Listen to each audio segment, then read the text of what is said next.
தை மாத பிரம்மோற்சவத்தை முன்னிட்டு திருவள்ளூர் ஸ்ரீ வைத்த வீரராகவ பெருமாள் கோயிலில் தேர் திருவிழா வெகு விமர்சையாக நடைபெற்று வருகிறது. இது குறித்த கூடுதல் தகவல்களை நமது செய்தியாளர் தமிழனிடம் கேட்கலாம்.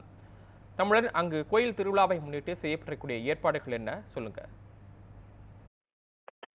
தற்போது பார்த்தால் திருவள்ளூரில் உள்ள 108 திவ்ய தேசங்களில் ஒன்றான ஸ்ரீ வைத்திய வீரராக பெருமாள் கோவிலில் தை மாத பிரம்மோற்சவ விழா கடந்த 2ஆம் தேதி கொடியேற்றத்துடன் துவங்கியது.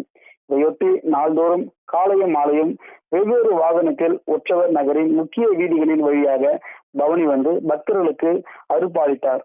தை பிரம்மோற்சவத்தின் முக்கிய நிகழ்வாக 7ஆம் நாளான இன்று 48 அடி உயரமும் 21 அடி அகலமும் 75 டன் எடை கொண்ட திருத்தேர் பவனி நடைபெற்று வருகிறது. முன்னதாக நகராட்சி நிர்வாகிகள், பொதுப்பணித்துறை, தீயணைப்புத்துறை, BSNL, மின்சாரத்துறை மற்றும் வீரராக கோவில் நிர்வாகிகள் உள்ளிட்ட அனைத்து துறை அலுவலர்களும் தேரடியில் அமைந்துள்ள தேரை பார்வையிட்டு தேரின் பராமரிப்பை குறித்து ஆய்வு மேற்கொண்டனர்.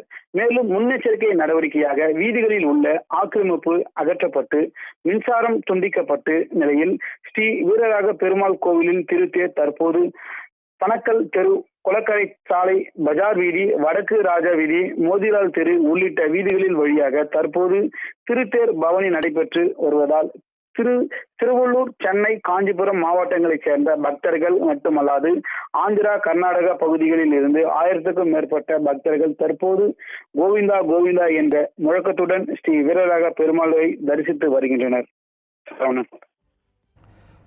தங்களது தகவல்களுக்கு நன்றி தமிழன்.